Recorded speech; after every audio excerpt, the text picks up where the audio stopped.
High সবাই কেমন আছো? আশা করি খুব ভালো আছো। আমি তো অনেক ভালো আছি। আমার নতুন ভিডিওতে তোমাদের সবাইকে ওয়েলকাম। আজকে কোথাও না, আজকে এমনি মার্কেটে আসছি, তো সেটাই তোমাদের সাথে শেয়ার করবো। অনেকদিন তোমাদেরকে কোনো ভিডিও দিইনি, তাই ভাবলাম চলো মার্কেটটাও ঘুরে আসে, তোমাদের সাথেও শেয়ার করে নিই। আমি আর বৌদিরা মিলে যেমন আমরা যাই, তোমরা আমার প্রত্যেক ভিডিওতে দেখো। আমরা এই দুটো বৌদি, তার বাচ্চারা আর আমি মিলে আমরা যাই, ঘুরে ঘুরে আসি। এখানে প্রায় অনেকটাই সন্ধ্যা হয়ে গিয়েছিলো, আমরা বেরিয়েছিলাম। এত গরম তো ওই জন্য আমরা দিনের বেলা বেরোইনি। ওই জন্য একটু বললাম যে সন্ধ্যে হোক তারপর বেরোবো। তারপর রাস্তায় দেখো এত পরিমাণ জ্যাম, মানে মানে ভীষণ জ্যাম হয় এখানে। ওখানে আমরা জ্যাম কাটিয়ে আসলাম। দেখো এখানে একটা রাস্তাতে ঘড়ি ছিল, তোমাদেরকে এটা শেয়ার করা হয়নি। আসলে এইখান দিয়ে আমি রোজ আসি, কিন্তু তোমাদেরকে এত সুন্দর ঘড়িটাই শেয়ার করিনি। এটা যখন লাইট জ্বলবে তখন আরও সুন্দর লাগবে, সেটা আমি তোমাদেরকে আসার সময় শেয়ার করব। চলো, এরপর আমি আসলাম একটা দোকানে। এখানে বৌদি তার বাচ্চার জন্য জামা দেখছিল, বাট ওগুলো শর্ট লাগছিলো তো নিল না। আর দেখো এখানে গরম, মানে প্রচুর গরম, মানে বুঝতেই পারছো যে ভিতরটা বন্ধ আর ফ্যানটা গায়ে লাগছে না। আর এখানে গরমের জন্য মানে বাড়িতে পরার জন্য কিছু শর্টস প্যান্ট নিয়ে দেখছিলাম আমি বৌদিরা মিলে। বেশ ভালো লাগছিলো, কম দাম ছিল 100 টাকা করে। আর এখানে বৌদির মেয়েকে আমি এই জামাটা দেখাচ্ছিলাম, কিন্তু ওর ছোটো। তারপর আমরা কিছু কেনাকাটি করলাম, সেগুলো দেখাবো তোমাদের সাথে কী কিনেছে না কিনেছি। ওখান থেকে বেরিয়ে আমরা এখানে রাস্তার ধারে তোমাদেরকে বলেছি যে জুয়েলারি নিয়ে বসে, তো ওই দিকে আমাদের চোখ চলে যায় বারবার। তো ওখান থেকে ওগুলো আমি তোমাদের সাথে শেয়ার করে নিলাম। তারপর তো দেখো আবারও একটা দোকানে চলে আসলাম। হ্যাঁ, এগুলো সব রাস্তার ধারেই বসে, কোনো দোকানে এখনও পর্যন্ত যায়নি। তবে একটা দোকানে গেলাম, যেটা হচ্ছে কিছু শর্টস প্যান্ট নিলাম সেখানে। ওখান থেকে কানের টানে দেখার পরে চলে আসলাম একটা আর কি শপে।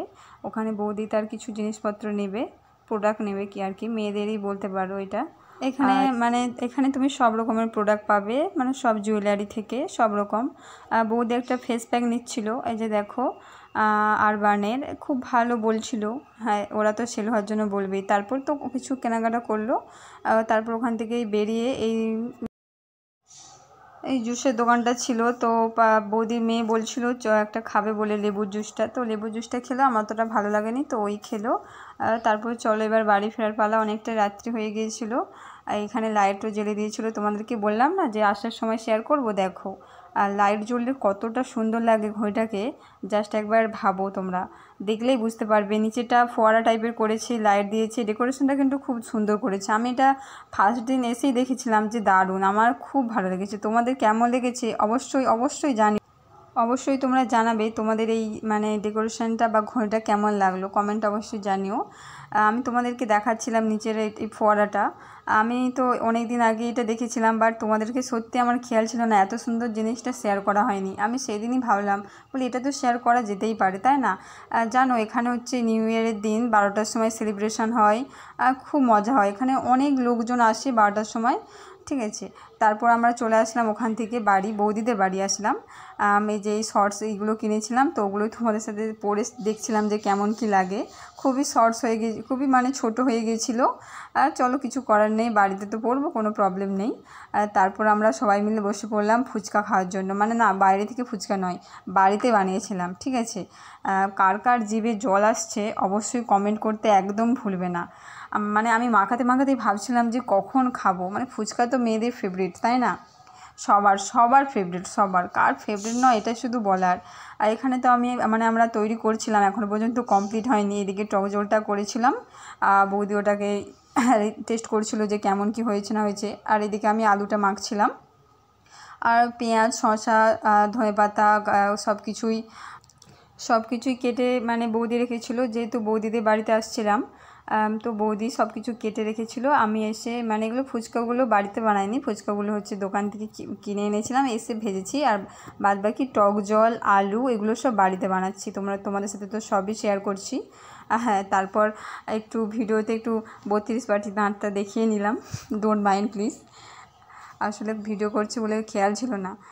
চলো, তারপর এদিকে মোটামুটি জলটা একটু মানে টক লাগছিলো, তো ওই জন্য আরেকটু ঝাল আর একটু জল মানে মিশিয়ে নিলাম। মানে প্রচণ্ড টক হয়ে গিয়েছিলো, বেশি টক হয়ে গেলে তো খাওয়া যাবে না। মানে কি বলবো, এত মনে হচ্ছে কখন খাবো। তোমাদের কার কার এটা লোভ লাগছে, জিভে জল আসছে দেখে, মানে একদম কমেন্ট করতে ভুলবে না। তারপর আমি এগুলোকে চলো এক করে দিয়ে মিক্স করে নিচ্ছি, মানে মিক্স করে সব কিছু এবার যা যা মানে উপকরণ ছিল সবই আমি একসাথে দিয়ে ভালো করে মাখিয়ে নিলাম। আর এটা হচ্ছে ফাইনাল লুক। মানে আলুটা পুরো একদম কমপ্লিট, ওপরে শসা, চানাচুর, ছোলা, মটর সবই ছড়িয়ে দিয়েছি।